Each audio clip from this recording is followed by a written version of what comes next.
Okay, it's about 6 p.m., September 2nd, 2019. I thought maybe for a day yesterday I didn't see anything but an unlasered sun and no clouds in here. We're back to the ionized little lines of puffy chalk, calcium carbonate nanoparticulates.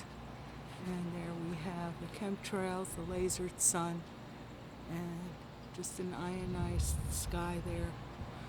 And that's the scoop for today. It's just real glary and blary and not the blue when I moved in 20 years ago. It's just not.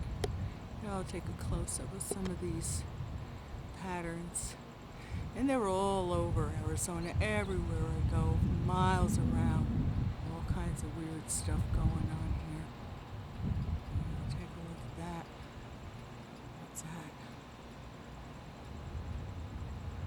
And this.